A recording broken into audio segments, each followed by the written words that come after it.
Shadow. Rosie's story. Chapter 1.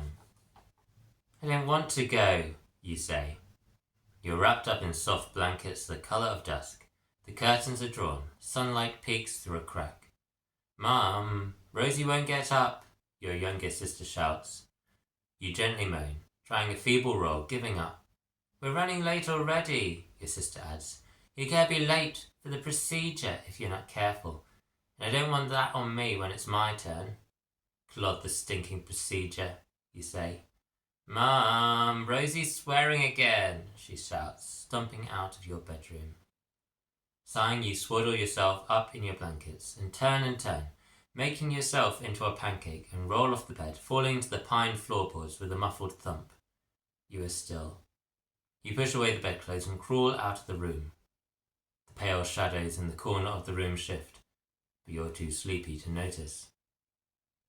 The smell of burnt toast hangs in the air of the kitchen. The radiograph is blaring the weather forecast. Your sister chatters away, clanging her knife on her plate. Squeezing past her, you pull the hood of your sweatshirt over your head, grab the Weetabix box from the pantry, and clear space at the table. You blink and yawn. Susie sits opposite you, bobbed hair spliced with silver, floral dress in pastels, a motherly glare. So, she says, I don't want to go to a new school, you mutter. Rosie, she says, you're getting ahead of yourself a bit. You haven't even passed the entrance examination yet, or failed the test deliberately. The procedure's not an experience you have control over, she says. Yeah, says your sister, joining the table, biting into her toast cut into the shape of a bunny rabbit. You're going to have an injection. I hope it hurts. Whatever. Rosie's tired because she went out at night again, through the window, climbing across the roofs of London in the moonlight, says your sister.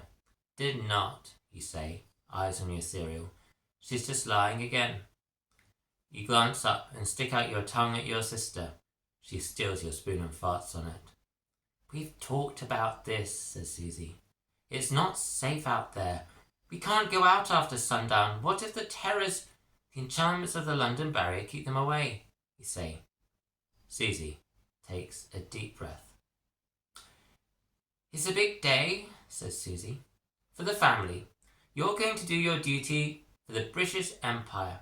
So I thought you'd better be dressed properly for the occasion. With a flourish, she produces a dress from beneath the table. It's fuchsia. It has scratchy lace and ribbon. It has bows in itchy lilac satin, and a matching hat with flamingo feathers. I'm not going, and I'm not wearing that, you say, crossing your arms. It was expensive, and you're going to... Dad, you shout. Got a teapot on the go, your dad says, beckoning you into his study. The closing door banks out the rusty noise of the radiograph, and you glance at the shelves stacked with dusty books, the desk laden with open volumes, scribbled paper and microlenses, the armchairs strewn with old journals. A clockwork cuckoo clock clicks in a corner. Long ago you replaced the cuckoo with fossilized dung. You slump some codices from a plum-coloured armchair. The chair cups your body, and your dad pours both of you tea. Steam rises from your cup, warming your cheeks. You imagine sprites and promises emerging from the swirls of moisture. I've been meaning to talk to you about all this. The procedure, you ask. Yes, but it's not easy. I know I was meant to do it 2 years ago, you say, sipping, but you never really said why. I deferred it for you, he says. It's hard to admit, but I'm scared.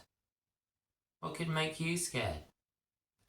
I want to keep you here with me a little bit longer, to keep you safe, and away from everything that happens out there on the nest. But most people just come straight back after their injection, don't they? It's only a very few who have to stay out there and go to that strange school they have. Chances are, I'll just be back here. Maybe statistically, your dad says, until we consider your mother. Susie? No, your other mother. Your biological mother. But she died a long time ago. I can't even remember her. It was a long time ago, your dad says, gazing at a daguerreotype on a nearby shelf, lapsing into silence, reflected light dazzling his eyes. He reaches above to adjust the antique copper casting bowls strung from the beams. So, maybe you're right, says your dad. Maybe it will amount to nothing. So I don't have to go to a new school then? I'm saying this, be ready, says your dad, looking into your eyes. Be warned, be wary, be prepared that you may not be coming back on the train with us. Don't trust to luck. But suppose I just don't go? They can't make me. If you don't go of your own accord, they can make you. They will. They can drag you kicking and screaming. They can sedate you. They can turf us out of this house. They can do anything they want. Because this is important. Our whole society is built upon this. It all stinks. It all clodding stinks.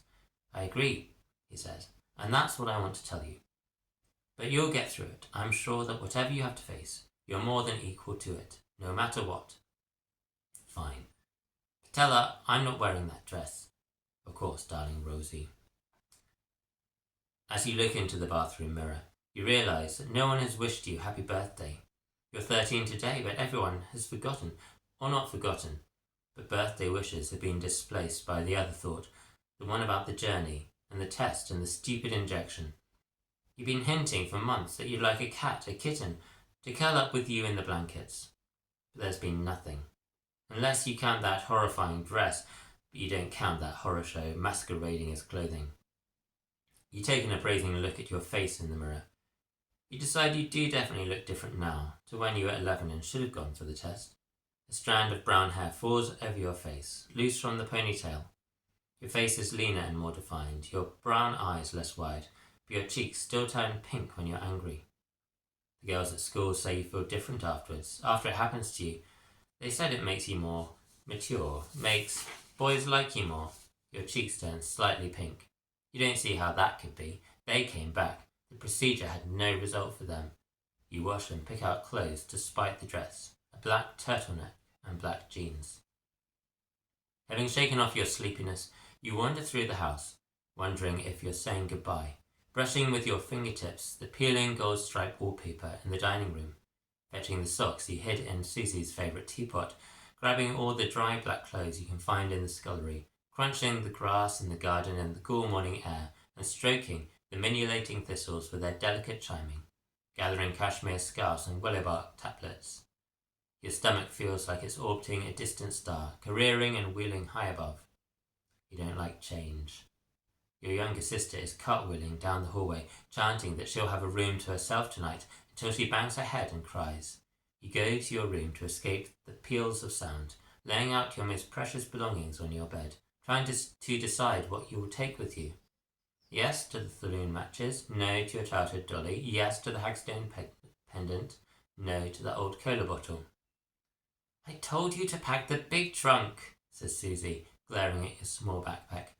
We don't have time now, says your dad. We can't be late. Leaving the house onto the street lined with Edwardian houses, you are enshrouded. A mist lies over the city, cloaking all.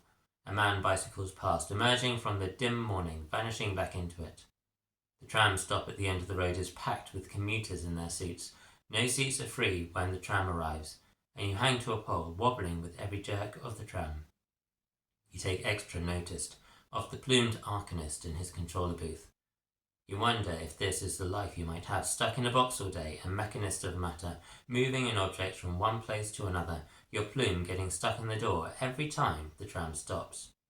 Boring. You close your eyes and daydream about living in a land where no enchantments and no mages and no terrors exist, like the countries where they never discovered a way to use dark energy. Apparently they use liquidized bones of dinosaurs to move trams. Weird. The train departs from Liverpool Street Station, the 9:05 to the Eastern Counties. Susie says she's so proud. You snort. There's a furrow between your dad's eyebrows. Your sister moans about her bandaged head and is told off by Susie for ruining the pictures of this momentous day. Susie phones the four of you compartment to yourselves. Your legs dangle beside theirs, but you feel far away. The train departs. You pass through London's soot-smirched bricks and offices and shops and factories, out to the green lungs of England. The clicking of the rails is beneath you. The rush of the wind whips through the window frame. The shadows of the train spread out across fields in the morning light. You briefly see them jumping the wrong way across the tracks, but soon forget this. You are off journeying, towards Orford Ness, towards the procedure, towards the place where the shadows lie in wait.